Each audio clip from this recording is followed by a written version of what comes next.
Hello नमस्कार दोस्तों, मैं नितिन वालिया। कैसे हो आप लोग सभी। उत्तराखंड टेट के प्राथमिक पेपर की ईवीएस के महत्वपूर्ण प्रश्नों को आज हम लोग फिर डिस्कस करेंगे और ये हमारे एग्जाम के लिए बहुत ही इंपॉर्टेंट होने वाले, इसलिए वीडियो को पूरा देखें। तो जैसे कि सबसे पहले प्रश्न की मैं बात करूंगा, भूतापीय ऊर्जा किस प्रकार का एक संसाधन है, किस प्रकार का सोर्सेज है। देखो, अगर बात की जाए, यहाँ पर एक पारंपरिक दिखाई दे रहा है, एक अपारंपरिक दिखाई दे रहा है, एक नवीनीकृत दिखाई दे रहा है, एक अनवीनीकृत दिखाई दे रहा है। तो यहाँ पर पहले तो मैं इसका सही आंसर आपको बता दूं, ऑप्शन नंबर सी इसका बिल्कुल राइट होगा। ऑप्शन नंबर सी, अपारंपरिक और नवीनीकृत। देखो, एनर्जी जो है हमारी वो दो प्रकार की होती है। जैसे कि एक तो पारंपरिक होती है जो पहले टाइम से चली आ रही है ना, पुराने समय से चली आ रही है, जैसे डीजल, पेट्रोल, कोयला, मिट्टी का तेल, लकड़ी या गोहे जो होते हैं, उनसे जो प्राप्त ऊर्जा होती है वो तो पारंपरिक है, पहले टाइम से चली आ रही है, इसलिए उसे अनवीनीकृत भी कहेंगे। अनवीनीकृत मतलब नवीन नहीं है, वो पुरानी है। और अगर बात की जाती है जो वर्तमान के टाइम में, जैसे नवीनीकृत ऊर्जा जो ज़्यादातर हम लोग प्रयोग करते हैं ऊर्जा बनाने में, जैसे सौर होगी, है ना, परमाणु ऊर्जा होगी, भूतापीय ऊर्जा होगी और डैम से बनी ऊर्जा होगी, तो ये सारी की सारी जो ऊर्जा के स्रोत हैं वो हमारे नवीनीकृत कहलाएंगे और अपारंपरिक कहलाएंगे। तो इसीलिए भूतापीय ऊर्जा को भी अपारंपरिक और नवीनीकृत ऊर्जा कहा गया है। तो ऑप्शन नंबर सी इसका बिल्कुल राइट है। नंबर नेक्स्ट हम लोग बात करेंगे प्रश्न की, बड़ा ही अच्छा क्वेश्चन है, वो है कि पर्यावरण अध्ययन के सीखने के मुख्य प्रशिक्षण संकेतांक क्या है।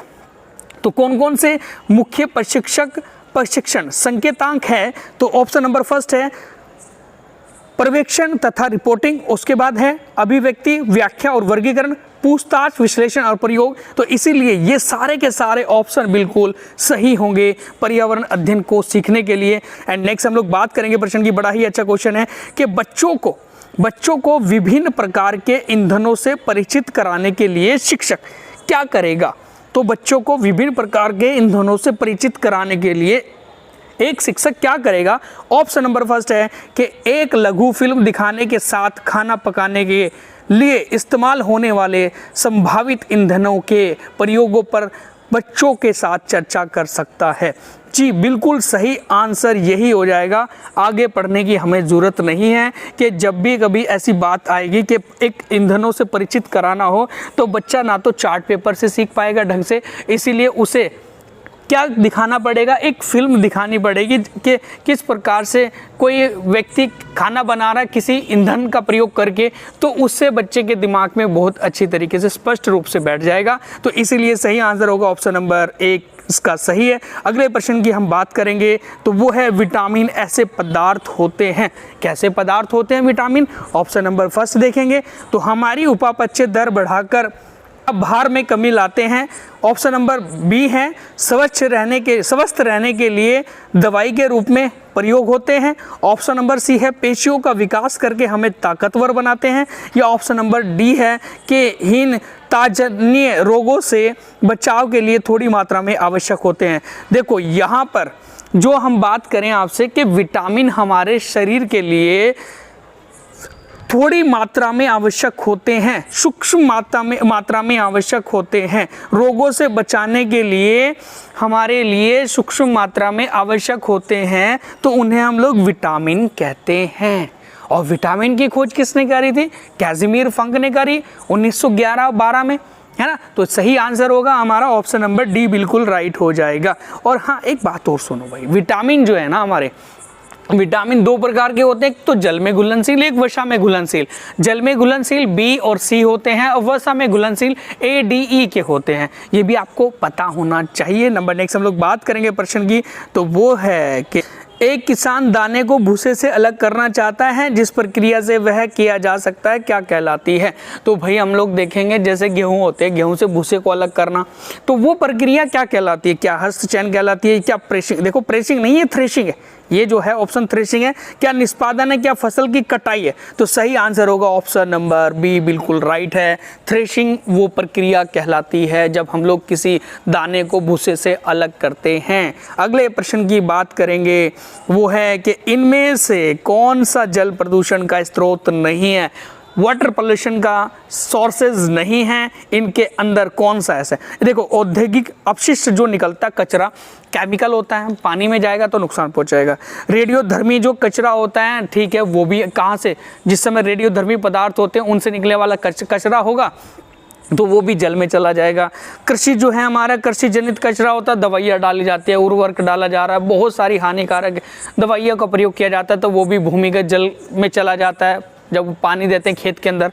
तो भाई ये तो तीनों के तीनों कचरे हैं, लेकिन खनन अपशिष्ट जो है इसका सही आंसर होगा खनन अपशिष्ट जो है वो जल प्रदूषण का स्रोत नहीं होगा। अगले प्रश्न की हम बात करेंगे आपसे, तो वो है कि इनमें से कौन सा बंदरगाह पूर्वी तट का सबसे गहरा बंदरगाह है? हमारा इंडिया है, हमारे इंडिया में 13 मेजर बंदरगाह मिलेंगे आपको, 13 major sea port in India, और उनमें से तमिलनाडु के अंदर सबसे ज़्यादा 3।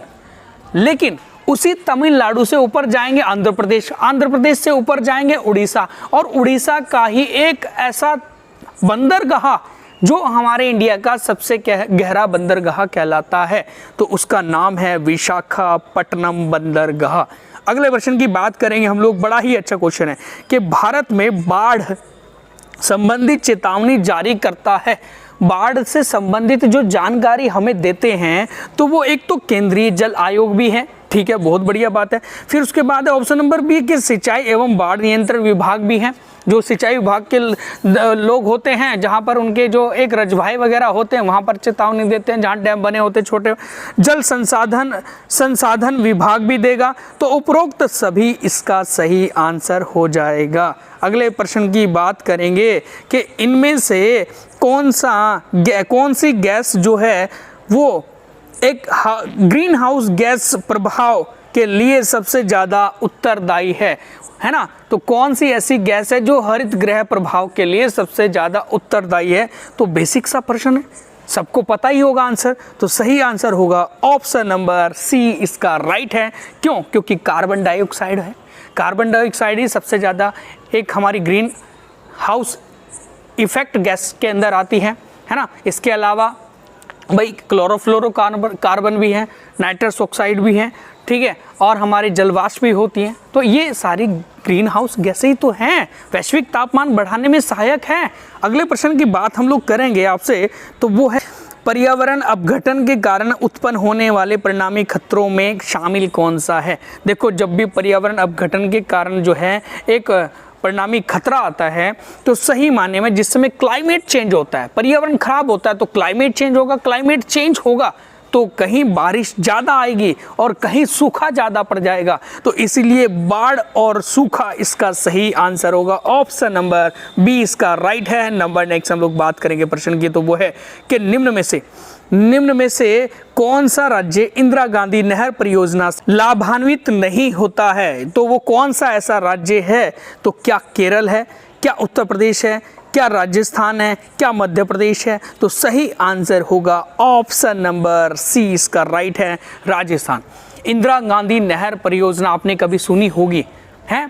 तो जो व्यास नदी है और सतलज नदी है, जहाँ पर वो आपस में मिलती है कपूरथला के पास में, ठीक है, तो वहीं से जहाँ वो मिलती है तो वहीं से क्या होता है कि नहर निकाली गई है, और वो जो नहर है वो हमारे इंडिया की सबसे बड़ी नहर परियोजना है, इंदिरा गांधी नहर परियोजना, जो राजस्थान, हिमाचल प्रदेश, पंजाब, हरियाणा, दिल्ली को पानी पहुंचाती है। तो ये इसके अंदर आ जाएगा। जो इसमें सबसे अच्छा प्रॉफिट लेता है वो कौन सा स्टेट है? राजस्थान। अगले प्रश्न की बात करेंगे, बड़ा ही अच्छा क्वेश्चन है कि ग्राम पंचायतों का कार्य है, क्या कार्य है ग्राम पंचायतों का? भाई जल संसाधनों का रखरखाव करना, जी ठीक है भाई, कहाँ पर हमारा तालाब है, कैसे हम लोगों को तालाब के अंदर पानी रखना है। उसके अलावा स्कूलों का निर्माण, उसके बाद बीपीएल लाभार्थियों की सूची तैयार करना, जी हाँ, ये भी बिल्कुल काम होता है गांव के अंदर।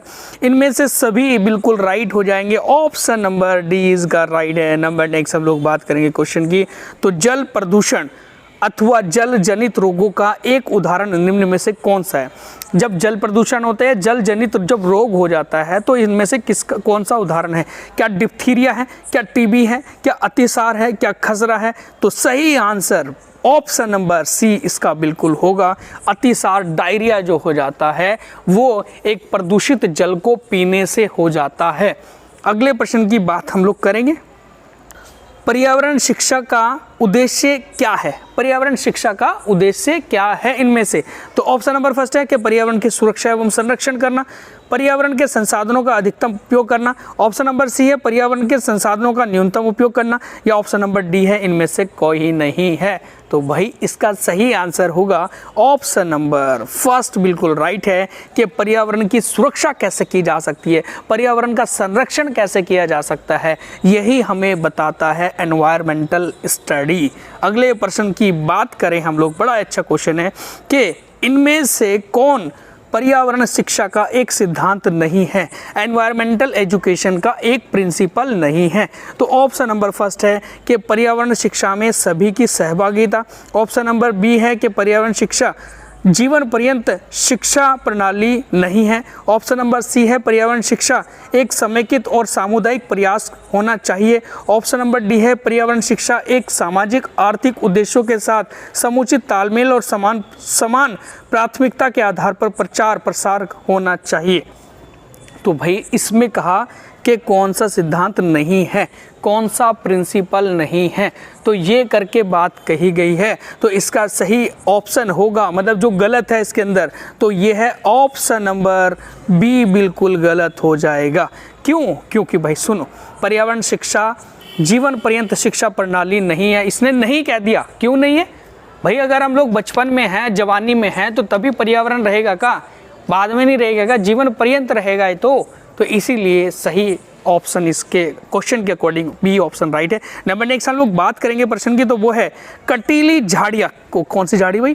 कंटीली झाड़ियाँ जो पाई जाती है तो कौन से स्थान पर पाई जाती है? क्या गर्म और आर्द्र विषुवतीय जलवायु में, क्या गर्म और शुष्क मरुस्थलीय जलवायु में, क्या ऑप्शन नंबर सी है शीतल ठंडे ध्रुवीय जलवायु में, क्या ऑप्शन नंबर डी है इनमें से कोई नहीं? तो ऑप्शन नंबर बी इसका बिल्कुल राइट जाएगा, क्योंकि गर्म जगह जहां होगी और शुष्क मरुस्थल होगा, ड्राई डेजर्ट होगा, तो वहीं पर कंटीली झाड़ियां पाई जाती है जहां पानी की कमी पाई जाती है।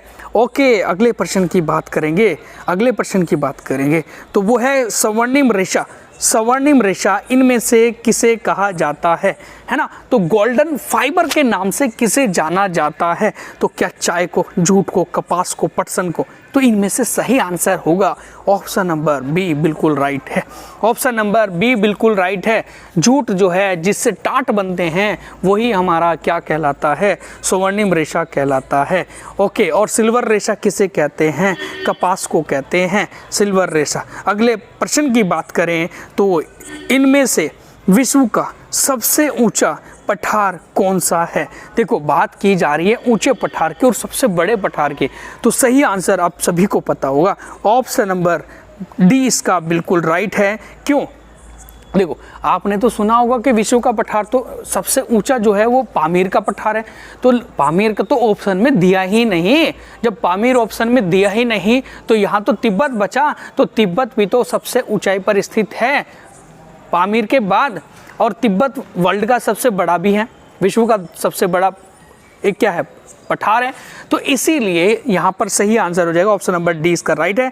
नंबर नेक्स्ट अगले प्रश्न की बात करेंगे तो वो होगा शारदा एक्ट का संबंध निम्न में से किससे है? शारदा एक्ट आपने सुना होगा 1929 में, 1929 में इंडिया के अंदर शारदा एक्ट आया था।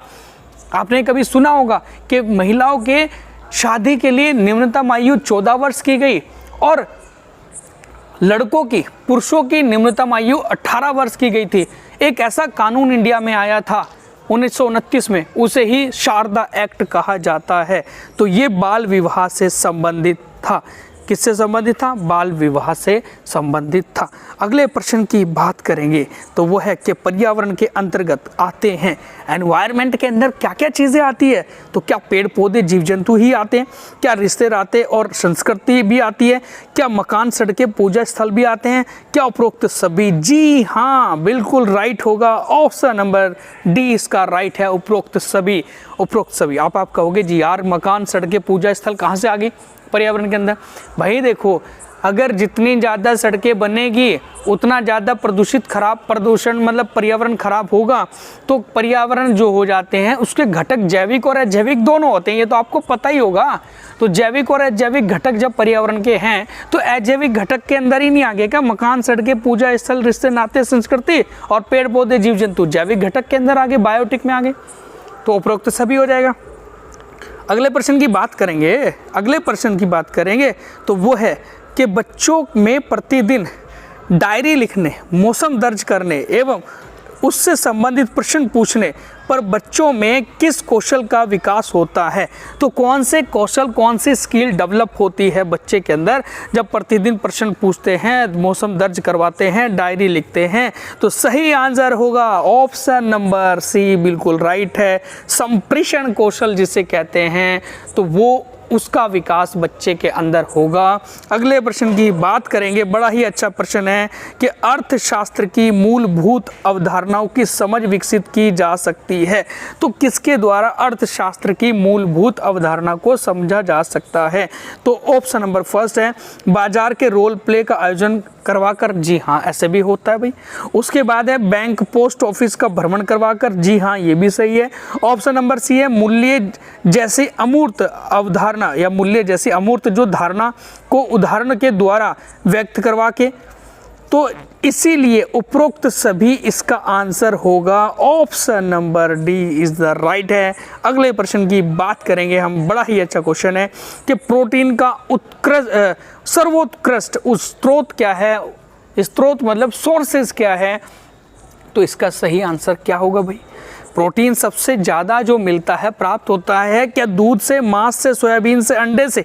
तो सही आंसर होगा ऑप्शन नंबर सी इसका बिल्कुल राइट है, सोयाबीन से या फिर दालों से। उनके अंदर लगभग 40% प्रोटीन पाया जाता है।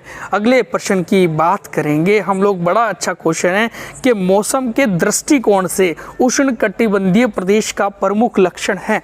मौसम के दृष्टिकोण से ट्रॉपिकल जोन जो है हमारा, उस प्रदेश का प्रमुख लक्षण क्या है? तो क्या वर्ष भर गर्मी रहना? क्या ऑप्शन नंबर बी है ठंड में अधिक ठंड और गर्मी में हल्की गर्मी रहना? ऑप्शन नंबर सी है साल भर अधिक जाड़ा या ठंड रहना? ऑप्शन नंबर डी है ठंड में कम ठंडी और गर्मी में हल्की गर्मी रहना? तो सही आंसर होगा ऑप्शन नंबर फर्स्ट इसका राइट है, क्योंकि उष्णकटिबंधीय जो हमारा ट्रॉपिकल जोन है वहाँ पर वर्ष भर गर्मी रहती है। आपने देखा भी होगा कि भूमध्य रेखा के समान या समांतर जो भी देश होते हैं उसके पैरेलल में आसपास में जो भी देश हैं वहाँ गर्मी रहती है 12 महीने ज़्यादातर, ठीक है। डार्कनेस रहती है उनकी त्वचा में भी, है ना। तो अगले प्रश्न की बात करेंगे तो वो है कि प्राकृतिक, सामाजिक, सांस्कृतिक, पर्यावरण के बीच अंतर संबंध का उदाहरण क्या है? तो क्या अंतर संबंध का उदाहरण है? वनों की कटाई की जाती है, ये भी भाई हमारे आसपास में संस्कृति में पर्यावरण के बीच अंतर संबंध है। निर्माण करना, किसी कंस्ट्रक्शन को बनाना, तो वो भी अंतर संबंध के अंदर आ गया।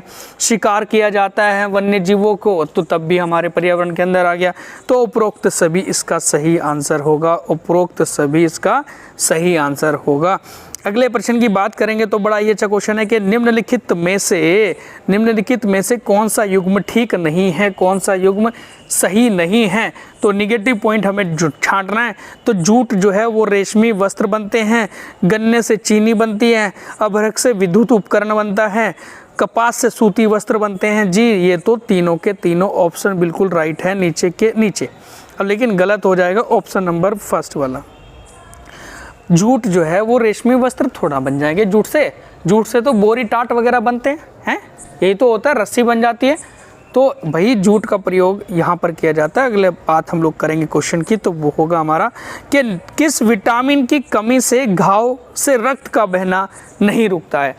देखो घाव का थक्का मतलब रक्त का थक्का ना बनना तो कौन से विटामिन की कमी के कारण होता है। तो क्या ऑप्शन नंबर फर्स्ट है vitamin A, vitamin B, vitamin C, vitamin K. तो इसका सही आंसर होगा ऑप्शन नंबर डी, इसका राइट है।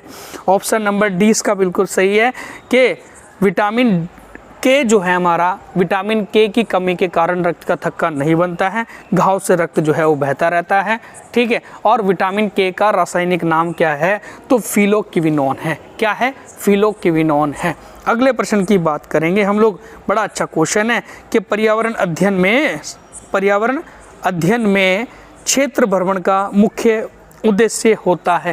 क्षेत्र भ्रमण जब कराते हैं बच्चे को पर्यावरण के अंदर, तो क्या उसका मेन उद्देश्य होता है। तो क्या घूमना, क्या मनोरंजन करना, क्या प्रत्यक्ष अनुभव या सरकारी योजना का निर्वाह करना, कि किस तरीके के मकान बना रखे हैं, किस तरीके की सड़कें बना रखी है लोग सरकार ने।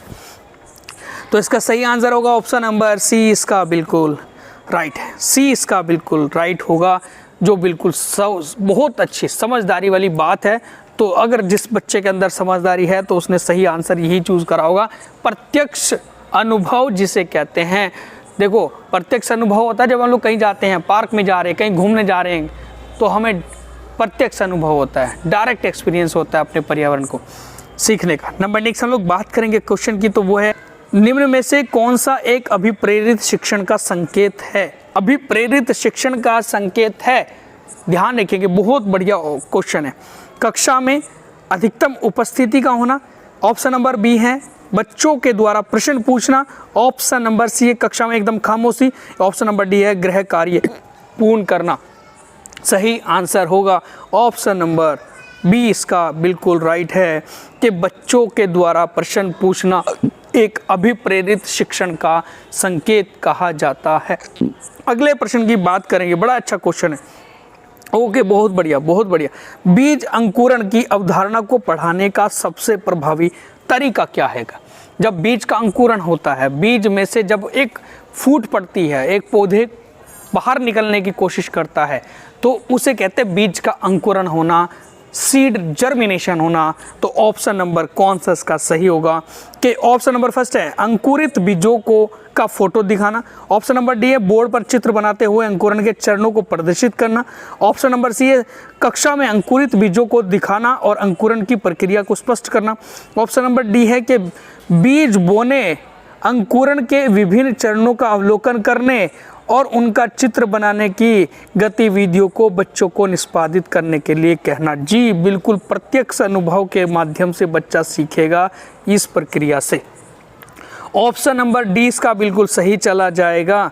बीज बोने, अंकुरण के विभिन्न चरणों का अवलोकन करने और उनका चित्र बनाने की गतिविधियों से बच्चों को निष्पादित करने के लिए कहना। तो ऑप्शन नंबर डी इसका बिल्कुल राइट है। एंड ये थे आज के टॉप इंपोर्टेंट 30 क्वेश्चन। अगर आपको हमारी दी गई जानकारी अच्छी लगी तो वीडियो को लाइक करें, चैनल को सब्सक्राइब करें और शेयर भी करें अपने दोस्तों को। And thank you so much.